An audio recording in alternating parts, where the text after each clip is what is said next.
Hey guys, welcome to the latest episode of LexDiscuss Cafe, the podcast where we explore the intricacies of legal world with some of the most brilliant minds in the industry. So today we have an amazing personality with us. His name is Taras. So Taras, for our listeners who don't know anything about you, would you like to give them a brief introduction about yourself? Sure. Thank you so much. Well, I'm a lawyer based here in Toronto, Canada, and I have a bit of a multi-jurisdictional background. I first of all got my call to the bar in Quebec, and I did. I'm not sure how much your listeners will be familiar with the process here in Canada, but we do something called articles. And so I did my articles in French in Quebec, and then immediately I came to Ontario and got qualified for the bar here, and also did another set of articles with a smaller litigation firm, and then I joined with a small business firm that had a quite an international practice, a lot between France, Spain, and Canada, and so got some exposure to those areas of of the legal environment, and it was in that first couple of years that I started to take on some files. And when you're starting out, each file is new, each area is new. And so that was in my first year is when I started doing some trademark work, and I started doing some charity not-for-profit work, and I just kept going at that and developing my interest and developing my specialization or expertise, if you will.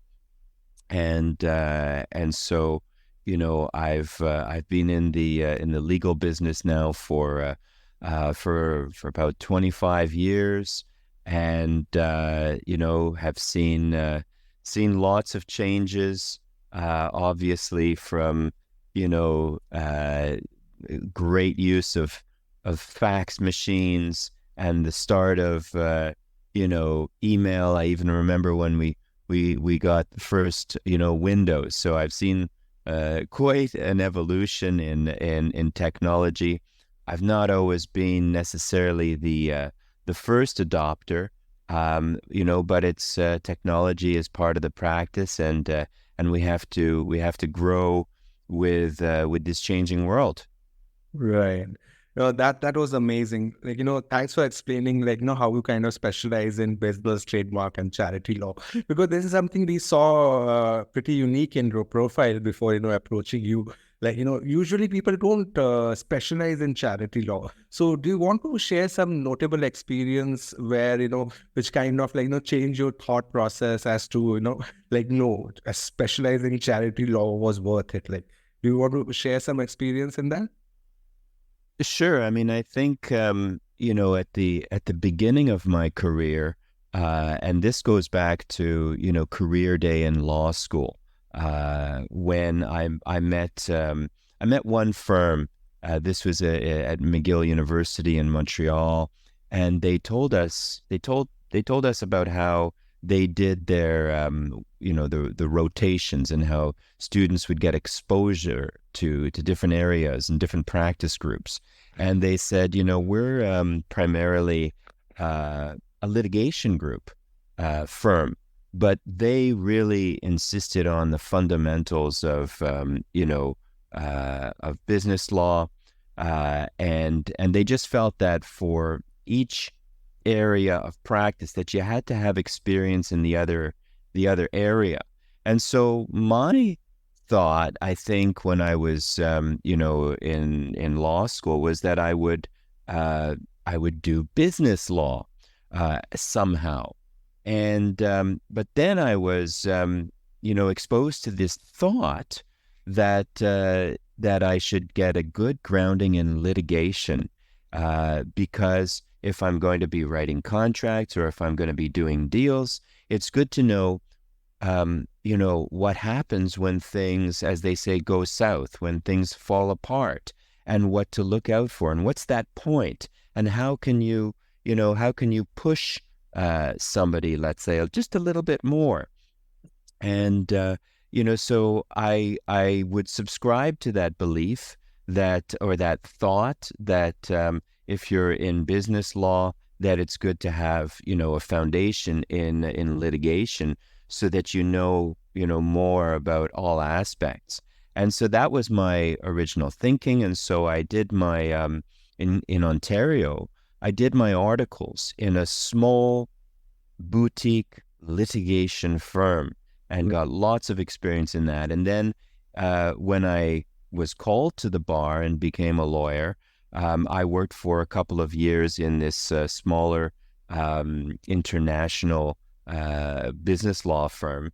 And I kind of did both, things, doing litigation work and doing more and more commercial work, business work, did my first asset purchase, share purchases, doing all kinds of different agreements, shareholders agreement, employment agreements, all kinds of things like that.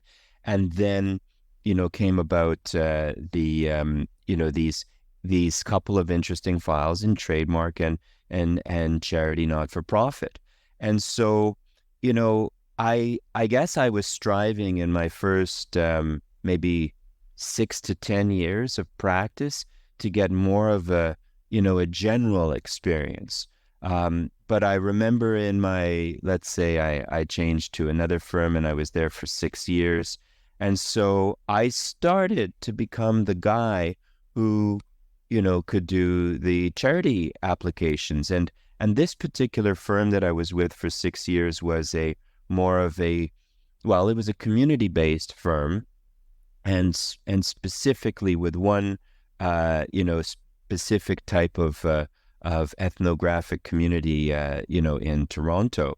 And so, as it is with many communities, you have entrepreneurs and you have professionals, and then people get to a certain phase in their life and then they want to give back. And so they want to create a foundation, they want to create a charity, and then, who do they turn to? So I happen to have, some of that experience and success from my first, couple years.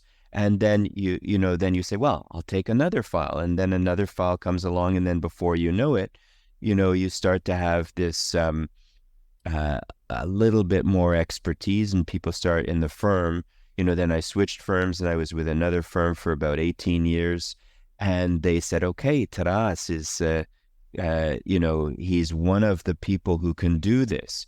But then, at one point in time, I became the guy, who could, who then was like, okay, one lawyer said to me at one point in time, he needed a vacation, a break.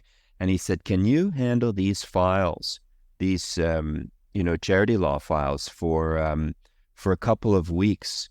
And I said to him, no. And he was very surprised that I was refused. And he says, what? Because he was a partner. And I said, no, I'm not going to handle them for a few weeks. I'm going to take them off your hands and I'm going to see them across the finish line. And he goes, oh, that's great. Please do that. And that was the moment that in that firm, I became, as I said, I became the guy. And then, just developed that, more and more of an interest, more and more of an awareness, if you can say, an expertise. And then I started writing about trademarks and charity law. So I had an arrangement with a legal marketing firm, and we worked on these articles together. And so for a few years, that's what I was doing, just publishing, trademark and charity law articles. And then, as a result of all of that, came, my current firm, Mills Mills. They became aware of me, and they invited me to join their business law group, and specifically to help them out with their charity not-for-profit group. Right.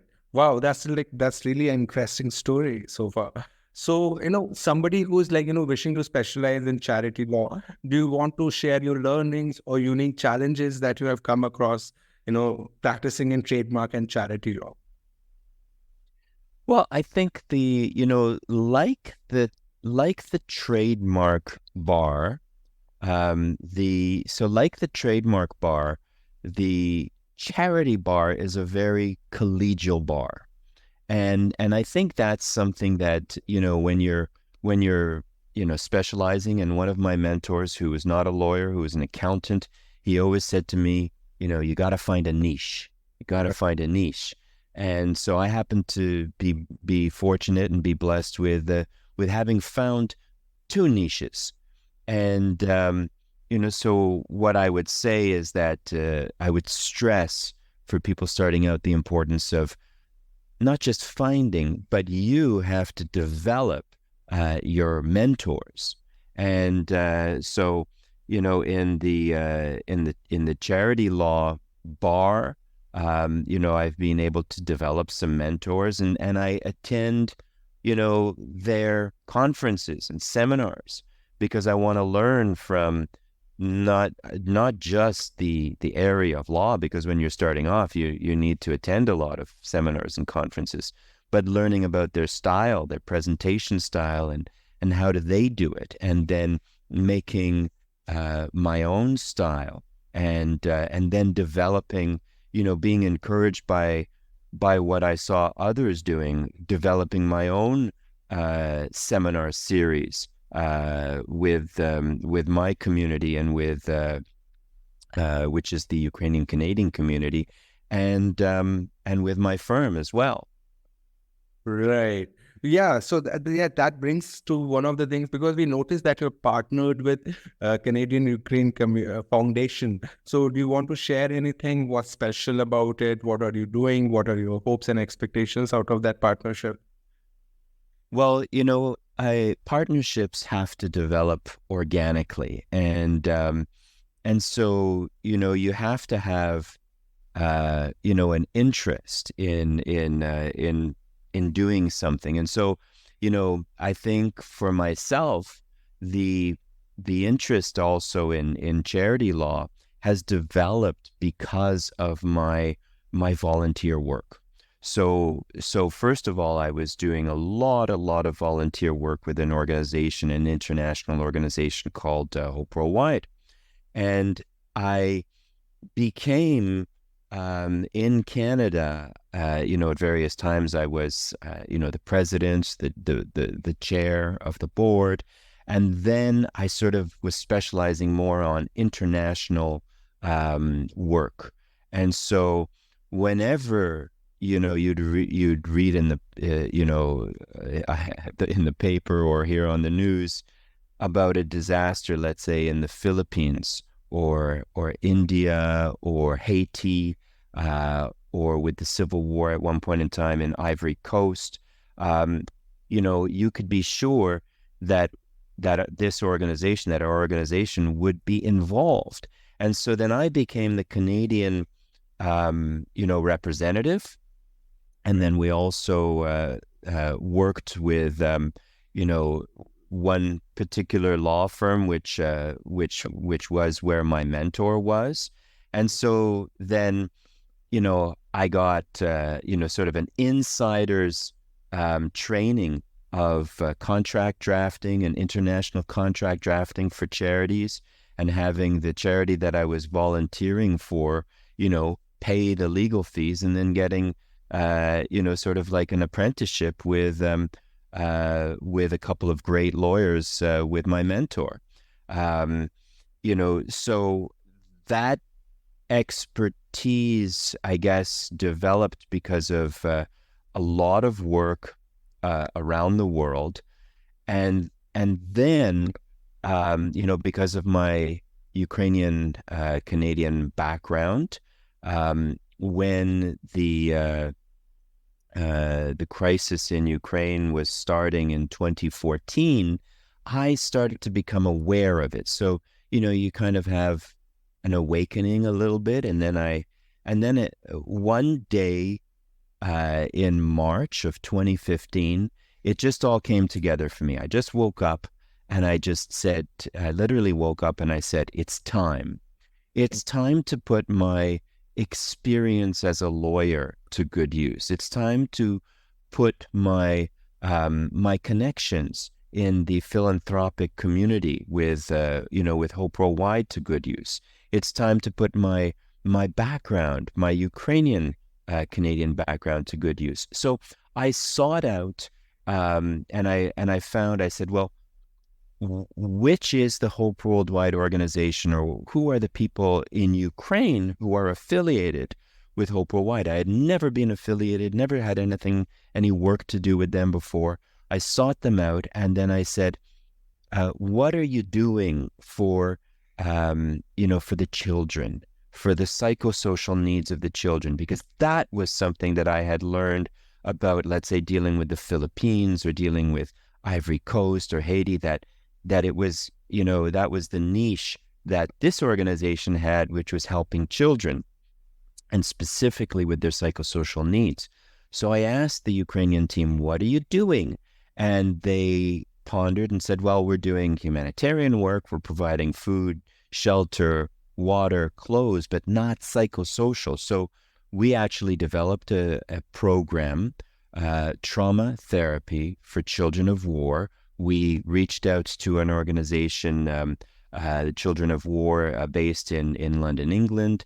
They, trained our people in Ukraine. And then from Canada, I was, raising the funds, raising awareness. And that's how I, came to the attention of the Canada-Ukraine Foundation. And they were, so to speak, they were watching us. They were monitoring us, seeing what we were doing. And then when the full invasion happened now nearly 2 years ago, in February of 2020, 2022, then we were, well positioned to take this project and expand it. And we got a fairly, large 2-year grant from the Canada-Ukraine Foundation.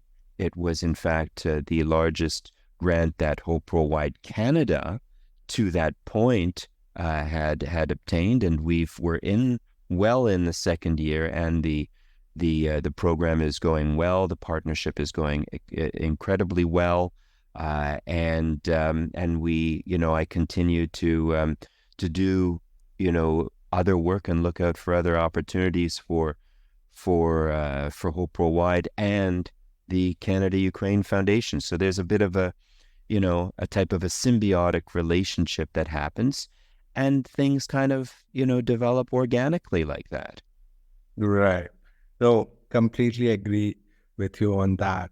Now let's come to the, one of the main discussion of this podcast. So, I'm sure you must have heard about ChatGPT by now. I have heard of ChatGPT, and of course everyone has, heard about it. And I guess my first real exposure to it was, we recently put on a type of a conference. We call it a knowledge cafe, and it was part of the in October, November, part of the Rebuild Ukraine conference that happened here in Toronto, and this conference was with the put on by the Canada-Ukraine Chamber of Commerce.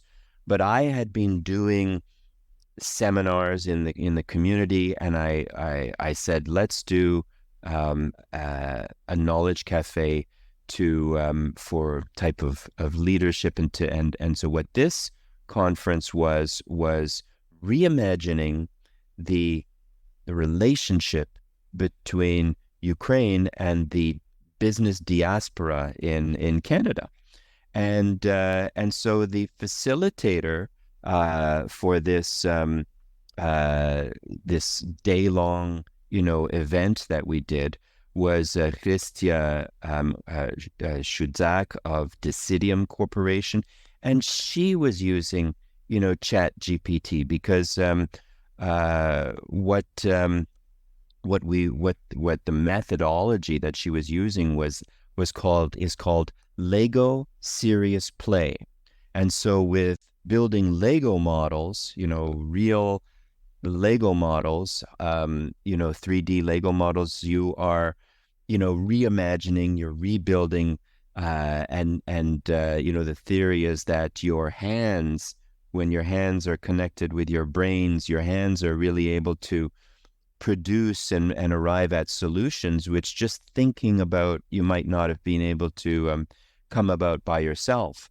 And so as part of the promotion and things like that, she made 3D Lego models using Chat GPT, and they would be posted, let's say on our social media before the event, and it was like, okay, this is what Chat GPT comes up with for for the reimagining, and let's see now what the real human participants are going to come up with as they do this exercise. So that was, I would say, I had heard about it before, Right. but that was my first real exposure, if you will, to Chat GPT.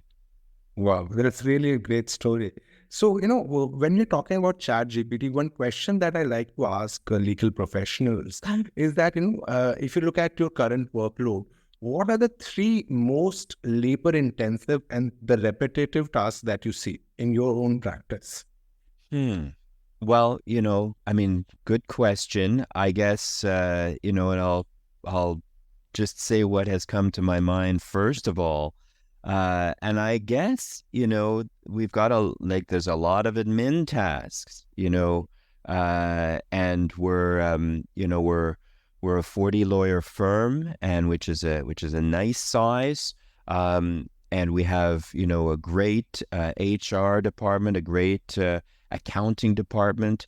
But, there's procedures to follow. Right.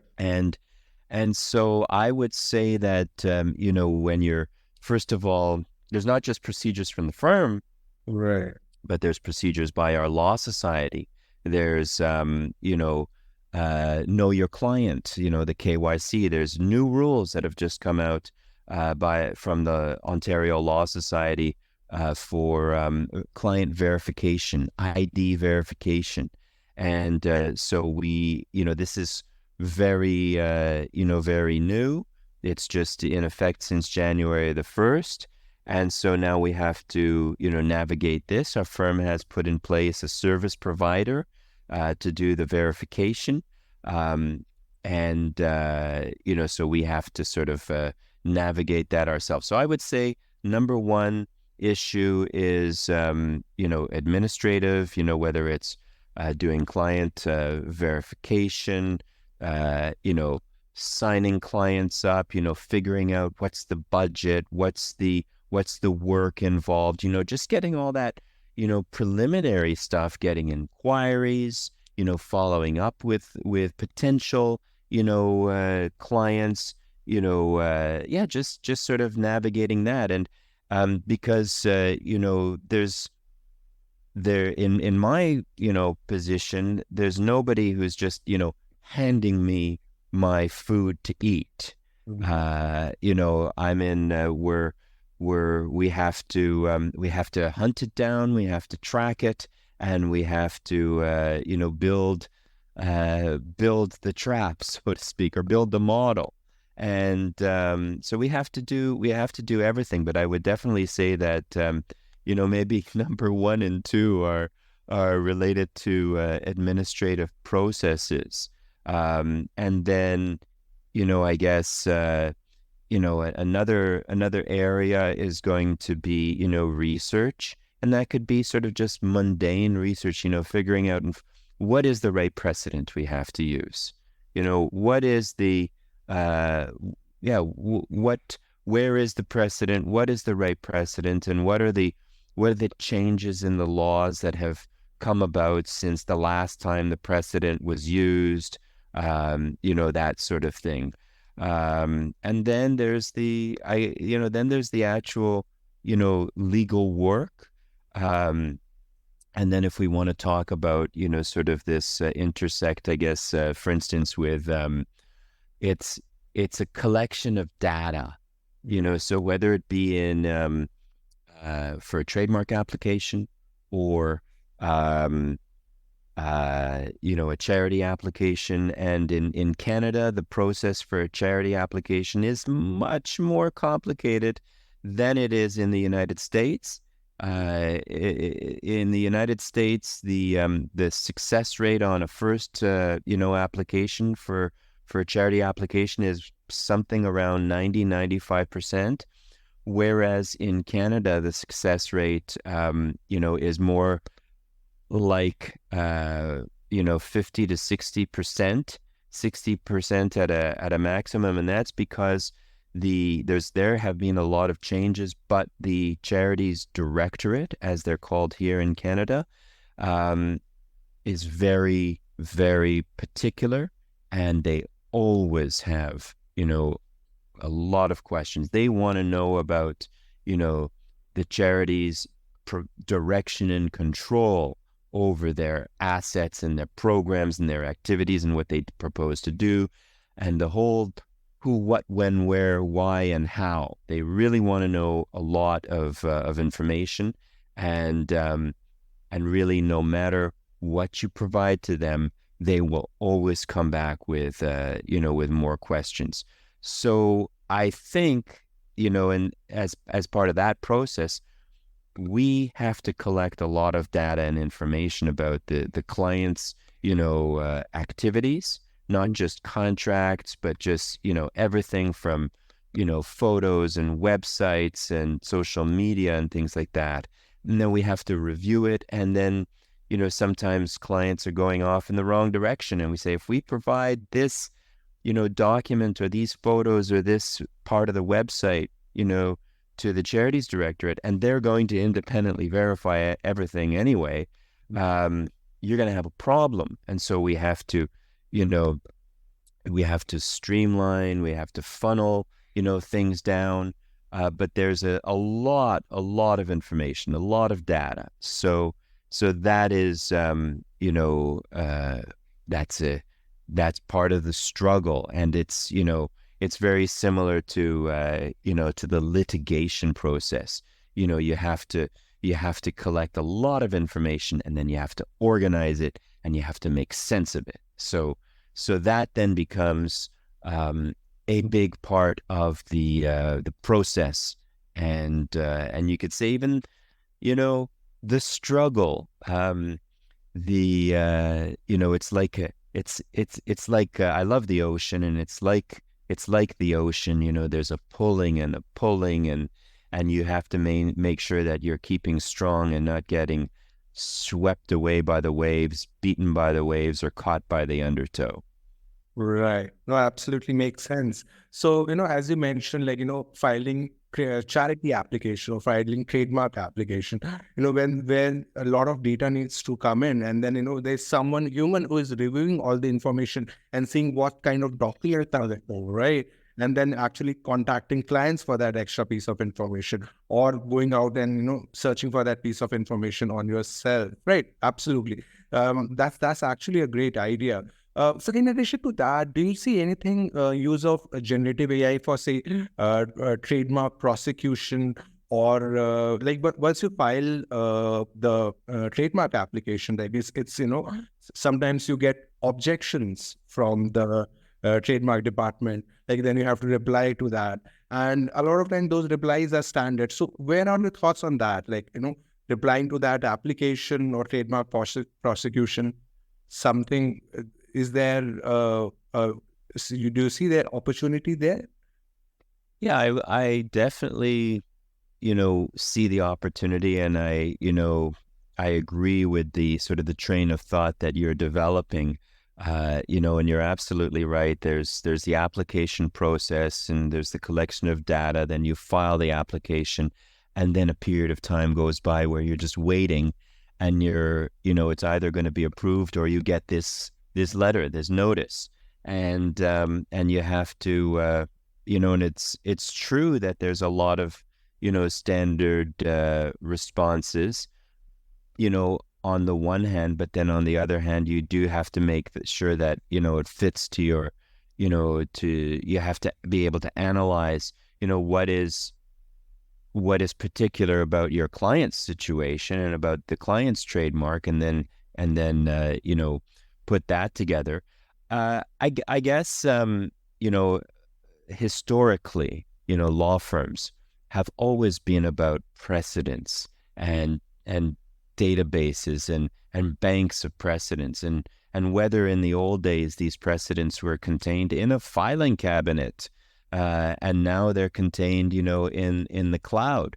But then it's taking, those precedents and then making sense of them and using them in a response. So, I'm starting to sort of, experiment with with AI in terms of, just asking a question and seeing the responses that come out, and then the sources. And of course, at this point in time, from what I understand about AI, is that it's going to get better as it goes along, as it learns. And so right now, it doesn't always make 100% sense. And so you have to approach, and this is really a caution for younger practitioners, you have to approach it with a high degree of caution and skepticism, and just ask questions about everything. You can't assume that just because, the AI program gave you an answer, that it's an accurate answer, because it may have been based on something that's inaccurate from the web, from a source, and so that's obviously where the challenge is, and where the value of experience comes in. And I think, that's something that, I remember for, in law school, which was taught, about critical legal thinking, and all of those things are important. You have to be critical, and you have to think about it in a legal way, but you have to think. You just can't be yourself. You just can't be, you're not a robot. You're not an automaton. Right. No, absolutely. That's, you kind of gave me a great thought as to when you said that the lawyers are all about precedent. One of the challenges that I faced when I was practicing law is that how to get the hold of the right document, right? Because, you'll go to partners and he will tell you, like, he will file the case to you. And then what would happen is that, he will tell you, okay, in the 1996, we had a case between these things. And then, a lot of times they used to be physical files because they haven't been digitized. You'll go and find those physical files. Then you come up and you read this. And like, because in that time, a lot of law firms were against putting all the information on cloud, right? Because like that time, lawyers were facing a lot of resistance. They wanted to keep all the data on their own servers. So what are your thoughts on this days? Are lawyers comfortable in putting their data on cloud? What is happening in your for instance, in firm or other people? So how on the data, where is the data stored these days in your experience?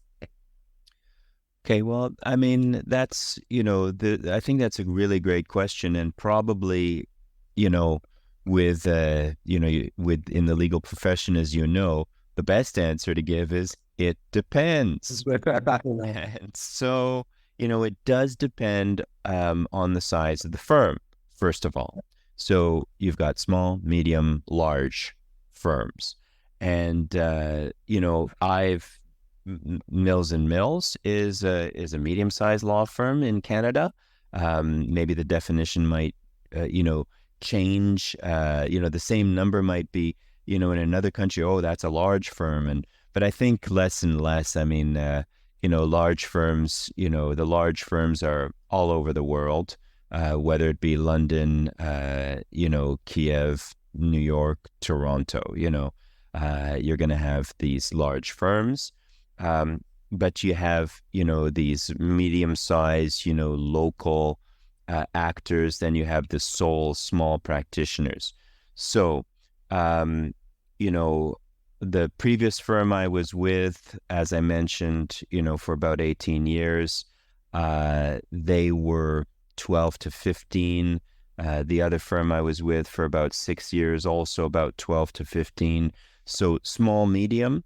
And what I can say, because I was, going through the transition with my previous firm, is that, they were making the switch, to the cloud. So there's a, 12 to 15 lawyer firm, which is changing from, from having their server in the office, in the physical office, to going to the cloud. And then the same thing with Mills and Mills. Now everything, we changed a few years ago, and everything is in the cloud, and so that is, a function of necessity, because you reach a certain size, you reach a certain, capacity, and you have just so much data. There's that word. You have so much data, and you've got to be able to to access it, and then the challenge, I think, as you touched on, this challenge of creating a library, a data bank of precedents, and so and then training your brain to use it and to go to a particular source, or to figure out where are the sources of where these precedents are. So I think that's probably, and I'm not an expert, but that's probably where, these generative AIs will be able to help law firms, to create, and maybe I'm mistaken about this, about my understanding, but to create these data banks of precedents, and I would have to say that, probably for the small and small practitioners, that this will be a great leveler. That it has the, one might think, oh, it's just the larger firms that could take advantage of, these softwares, or this, that, or the other. But I think, I think ChatGPT and generative AI has the opportunity to make it so that you can have more boutique firms, so that not all the lawyers have to be, in big law. And we're definitely seeing, certainly in Toronto, we're seeing a certain migration from, big law into boutique firms. We see that in the trademark field, definitely. And I think for the charity law field, it's typically been, a bit more of a boutique practice anyway.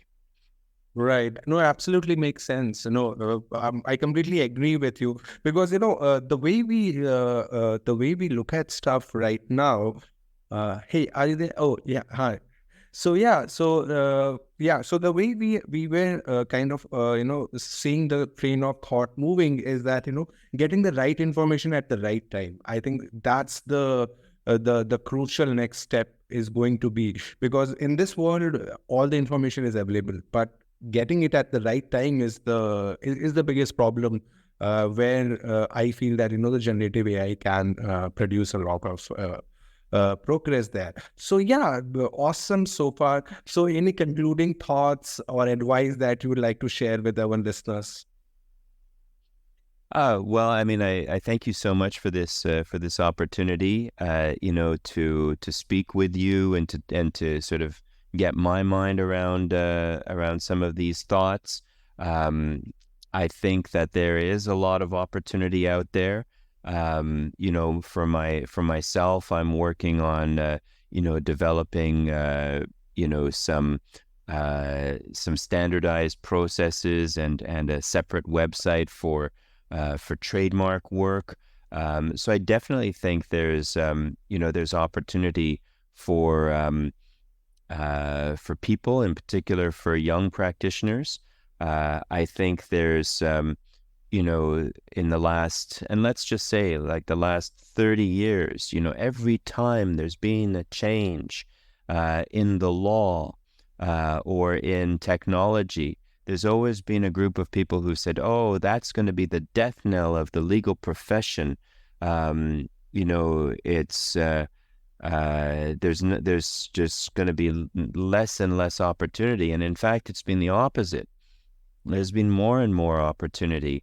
And, we're really in in this, knowledge-based society. So I think that, for young practitioners, there is opportunity. And then I guess my other advice is, don't be afraid to fail. Don't be afraid to ask questions. And, like from myself, I might say, well, I learned by doing, and I think most people learn by doing. I think most people, learn by having practical experience. And so, that's where, if you're starting out, and if you're not, myself, I'm, have a few years of practice, and I've still got a few more good years of practice.